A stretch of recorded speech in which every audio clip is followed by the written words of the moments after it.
Hit the space bar. Hit the button. All right, ready? Hit it. Lift every voice and sing till earth and heaven. This song is actually is considered the Negro National Anthem, and so this song has great tradition, great historical significance in the Black community, and in light of all the civil unrest that took place in 2020, countless names, unfortunately, that we don't even want to necessarily bring back up, but just to say this is an acknowledgement to them. This is an opportunity to hopefully educate and bring to light a song that's 115 years old, written originally by James Weldon Johnson. And by myself and Alvin, we've both grown up singing this song at any number of church events and specialty opportunities, celebration of Martin Luther King's birthday. But it felt like there was a need to hear this song again. I felt compelled to do this as an opportunity to lift my voice and to use my art as in an effort to try to just bring greater awareness of justice that needs to be addressed in this country. The song in and of itself, the melodies is so easily discernible. It's a strong melody by itself, but it's about putting the voices around it to give it a slightly more modernized feel to it. That was the goal. And because we have sang it so many times, whether it be church services or whatnot, I wanted to give it a little bit more energy and pushing it along.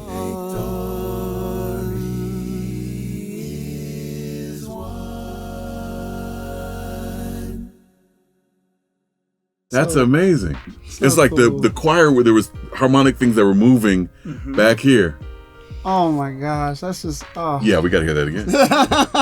Yeah, hit it one more time. There was an intimacy to it that I wanted to keep, but being that it was being mixed in Atmos, I had to expand it. So I really wanted to kind of be able to blow the room out and make it, as the song developed, bigger, and then bring it in and out to the sides as well. It deserves life, and I believe it inspires hope and inspires light. And so the idea of just kind of giving it a little bit of a facelift in that it deserves to have an approach that's going to hopefully give it a little bit more appeal to a modern listener.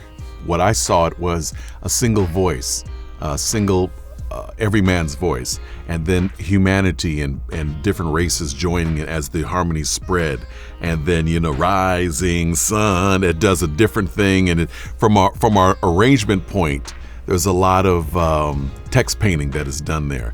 And it's just a pleasure to listen to. We listened on the Atmos system 4 or 5 different times, and take me out. All right, now you move right. Now you shift over. Let's rotate. And you're hearing movement, and the heavens are opening, and all different things. So it's beautiful. And if you know the backstory of how these things came together, we're doing this stuff from our bedrooms, So to come here in the highest, the biggest, the most amazing systems is really incredible. It speaks to excellence of will and staying after something, speaking things into existence, and just the beauty of art. It will find a way.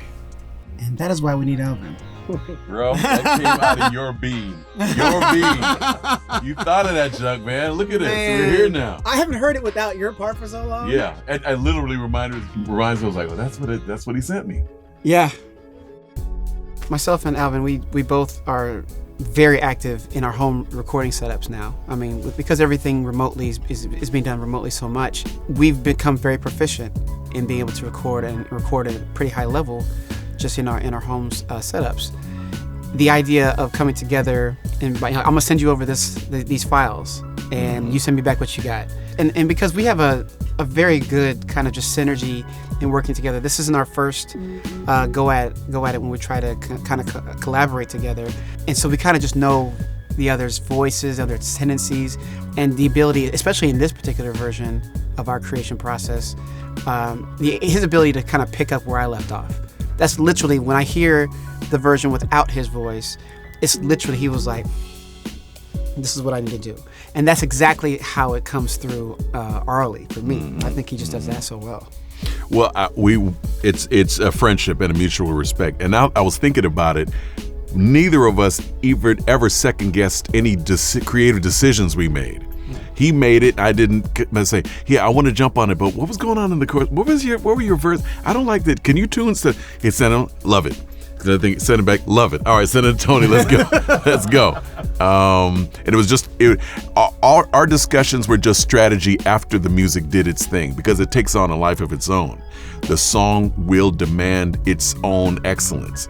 Once you've given the song what it demands, it will take off. And like I said, there's a text in the Bible that says, "Seest thou a man diligent in his work? He will come before kings. He will not stand before mean men."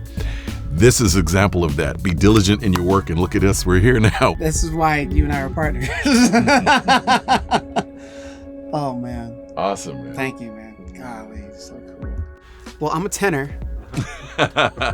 So I don't sing bass. And I thought I really, actually, in the infancy of this idea, I originally kind of put the job on him. I said, "Alvin, would you be willing to help me create an arrangement of this song, a more modernized kind of, it was like more of a funkier version," I think is what the words I used at the time.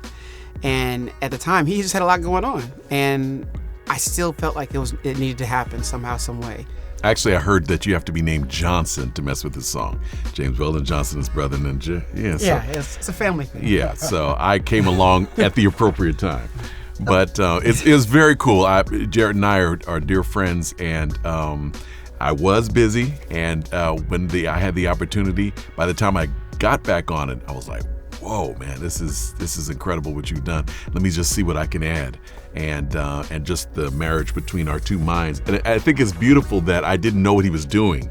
So I didn't come up with any kind of preconceived. I heard it freshly, and it's the first thing my mind went to as how I could round out some of the chords, and the spirit of the performance went to another level.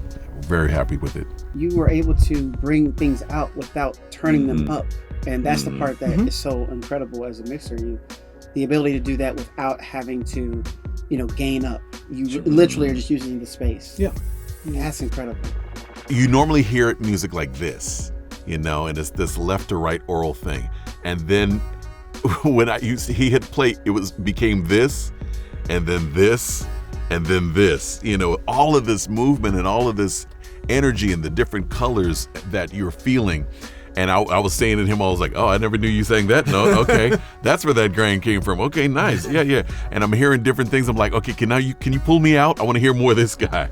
So just a lot of dimension, a lot of color, and a lot of chewable goodies, that are in there. It's just a real amazing oral experience. So my perspective is take 6. There's a lot of notes we go for. There are times where we imply 7-part harmony. But the way Jarrett approaches is he has more of there is some tension, but there's a lot of release. So there is room in the room for God to walk through.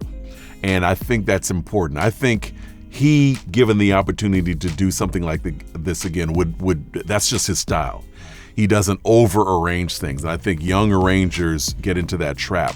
How many more notes can I get in this chord? I got to show you every little possibility that you can do. But I think there's some seasoning in his approach, and we both approach it that way. Yeah, just all the ornaments and the little just the moments that you don't necessarily capture as well in a stereo rendition of the song. The ability to pull out so many of those really kind of unnoticeable parts, and just by using space. And that's the part about this whole technology that's so incredible. He's so present without being loud, or this part came out in such an incredible way without having to just gain it up. It's all about just using the space.